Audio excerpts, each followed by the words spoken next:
Good morning. Today is Wednesday, March 17th, 2021. With the book of Vayikra, the third book of the Torah, which we begin reading this Shabbos, we enter the world of sanctity. And we enter the life of sanctity lived by the Kohanim, the priests, and the Leviim, the Levites. We learn about their daily routine, lighting the menorah, offering karbanos, different aspects of those offerings, both on behalf of the community as well as on behalf of individuals who come. And there are many jobs, many tasks, many duties. They were busy all day, every day. But it's fascinating to learn about the first duty, the first task every single morning. The Torah says, V'lavash HaKohen, this is the first thing that happens in the morning, early every morning. V'lavash HaKohen midobad, u'miknasei bad yilbash al basara. The first thing is a Kohen gets dressed up in pure white garments. These are the four garments worn by a Kohen, pure white. It's like beautiful Shabbos clothes that are all white. V'herim es hadeshen, and he takes a small amount of the ashes, asher tochal ha'esh es ha'olah al mizbeach, that were left over from the fire that was burning the night before. As you know, part of the sacrifices, several things were put on the altar to burn, and some of them were left overnight to continue burning. So in the morning there were ashes. So the Kohen would put on his finest, brightest white garments and take some of the ashes from the night before, and he would place them v'samu eitzel hamizbeach, and he would place them next to the base of the altar. Now, sometimes a lot of ash built up, and it was necessary to take out more than just a small amount. When that happened, upashades begadav v'lavash begadim acherim, he would take off his first set of garments and put on a second set of garments, a different set of garments, because he's about to leave the premises. V'hotzias adeshen el michutz lamachane el makom tahor. He would take the extra ashes and he would take them outside of the camp to a place that was purified.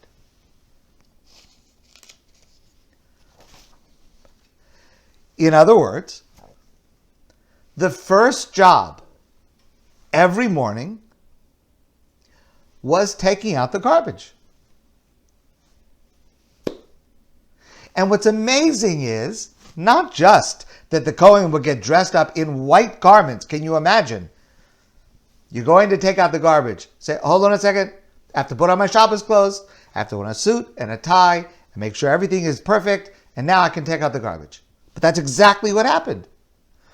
And not only that, but the Talmud describes every morning, how did they decide which Kohen would get the job? I don't know what happens in your house. In my house, the person that gets the job is often the person who is groaning and moaning about it. The Talmud says that's not what happened here. The Talmud says every Kohen wanted to do it. Every Kohen wanted to do it so badly, they had to have a system to distribute it equally and fairly. So they had a lottery. They would do a lottery to decide who would get it on one day and then rotate so that everyone would have a fair share at the opportunity. Why were the Kohanim so eager to take out the garbage? To clean out the ashes? Rabbi Berel Wein suggests It's because it was in the Mishkan. It was in the temple. It was before God.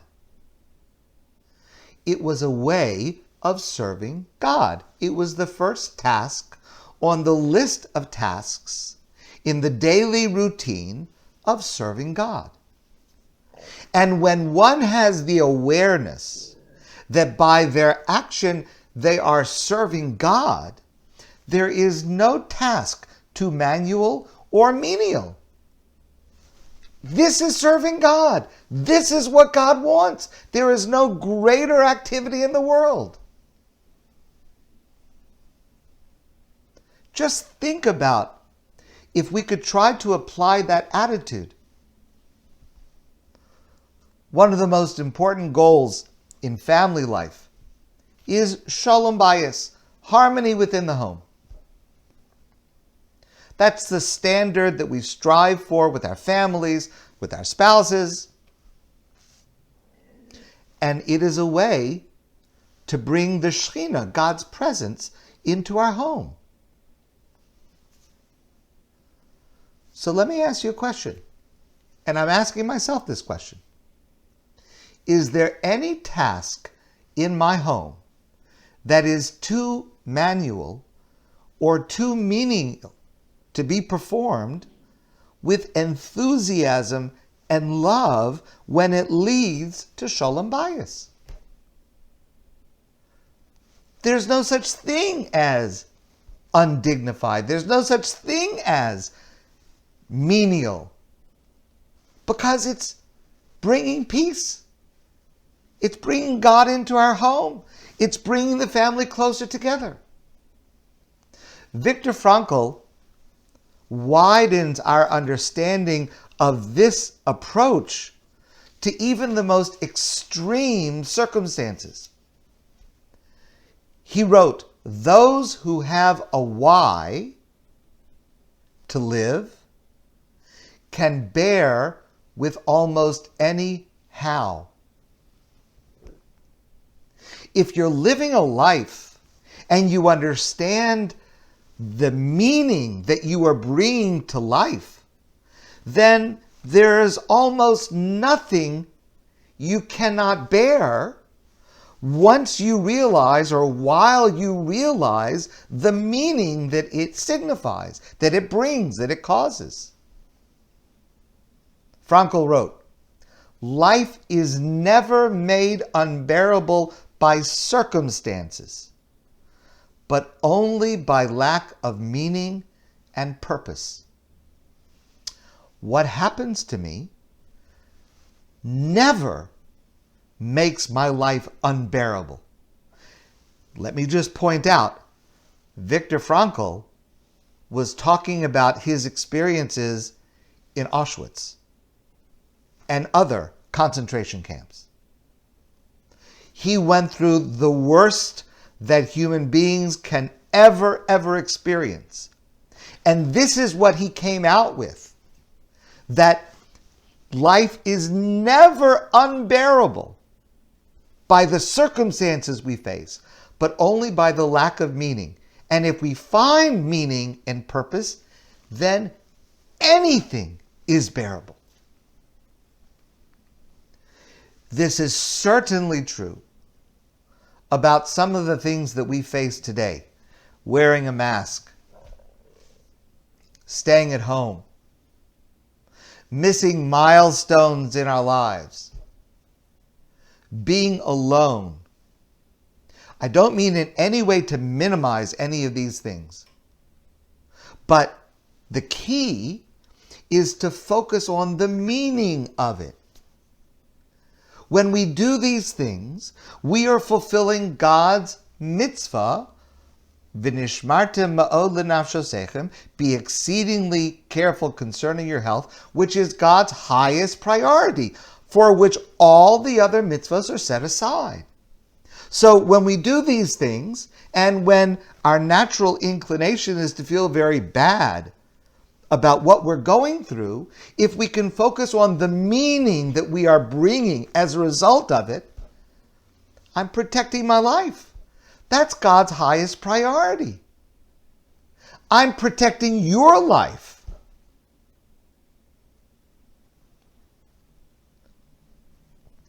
When that why is before us, the how becomes manageable. And it is true in every area of life. It's true in every single job, every single profession. Certainly in my job. I don't want anyone to think I'm complaining, because it's true in every job.